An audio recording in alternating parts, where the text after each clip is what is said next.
ইমিগ্রেশনটা যদি police immigration যদি বন্ধ করে কর্মবিরতি দেয় তাহলে দেখা গেছে খেলা জমবে। আপনাকে উদ্দেশ্য হলো যে এই দেশে চুরি ডাকাতি করতে হবে, এই চুরি ডাকাতটা করতে হলে পুলিশ বন্ধ থাকতে হবে। এই পুলিশ বন্ধ হয়েছে, এখন দেখছেন কি শুরু হয়েছে, পুলিশ ঘুষ খাত দুর্নীতি করে, পুলিশ খুব খারাপ।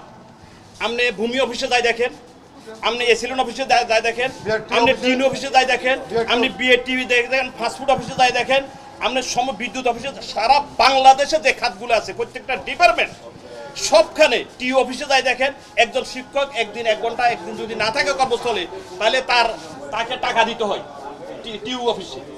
এখন সেই ক্ষেত্রে তাদেরকে আপনারা ঘুষখোর হিসাবে আখ্যায়িত করে এদেরকে একটা লোকের কোনো হেদের অফিস হামলা করলেন না, শুধু পুলিশ শুধু পুলিশ শুধু পুলিশ।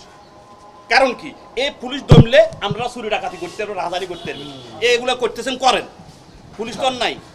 আপনাকে উদ্দেশ্য হলো যে এই দেশে চুরি ডাকাতি করতে হবে, এই চুরি ডাকাতটা করতে হলে পুলিশ বন্ধ থাকতে হবে। এই পুলিশ বন্ধ হয়েছে, এখন দেখছেন কি শুরু হয়ে গেছে। আরেকটা কয়দিন, এখন একটা হলো যদি ইমিগ্রেশনটা পুলিশ বন্ধ করে, ইমিগ্রেশনটা যদি পুলিশ ইমিগ্রেশন যদি বন্ধ করে কর্মবিরতি দেয় তাহলে দেখা গেছে খেলা জমবে। এখন হেরা কেন কর্মবিরতি দিছে কিনা আমার জানা নাই এগুলা। যখন একদিনে 50টা ফ্লাইট বাতিল হবে তখন বুঝবে যে পুলিশের দরকার আছে না দরকার আছে। গতকালকে আজিবি স্যার আসছিলেন, আজিবি স্যার আসছিলেন, আমরা আজিবি স্যারের কাছে স্যার বলছে মন চাইতেছে আত্মহত্যা করে মন চাইতেছে। কারণ এই জীবনে বহুত মামলা তদন্ত করছি, মার্ডার মামলা 164 করছি, বা মানুষের ডাকাতি মামলার আসামি ধরছি, সাজাপ্রাপ্ত আসামি ধরছি, ক্রাইম কন্ট্রোল করছে, সারা রাত জাগি থাকি। আজকে আমাদের লাশগুলা রাস্তা পড়ে দিচ্ছে কুত্তাখা, আমাদের লাশগুলার বিরুদ্ধে মামলা হচ্ছে না, এটার বিচার হবে না।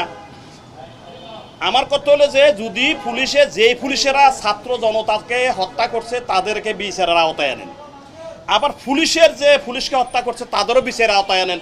আপনারা বক্তব্য দেন, আপনারা তো বলেন কি যে ছাত্র জনতা এবং আওয়ামী লীগ বিএনপি বা দলের কথা বলতেছে, কোনো নেতা বলতেছে যে আমাদের দলের লোক এটাতে জড়িত নয়, কোনো ছাত্র জড়িত নয়, কালা জড়িত আছিল। এই কথা তো বলেন না যে আমাদের দলের লোক যদি জড়িত থাকে, যে জড়িত থাকে তাদেরকে আইনের আওতায় আনা হবে, এই কথা কেউ বলেন। শুনেন, এখন থাকতে সেনাপ্রধান বলছে ঠিক আছে, এখন থাকতে মনে করেন আমরা মিথ্যার আশ্রয় দিচ্ছি আমাদের লোকজনকে সেভ করার জন্য। মিডিয়া তো হাইড করতেছে, মিডিয়া হাইড করতেছে। দেখেন পুলিশের যত জায়গায় হামলা হয়েছে, ইয়া করছে, মারা গেছে, লাশ হয়েছে, মিডিয়াতে 2-1টা যেগুলো লাইভে আসছে সেগুলো প্রচার করতেছে, আর বাকিগুলো হাইড।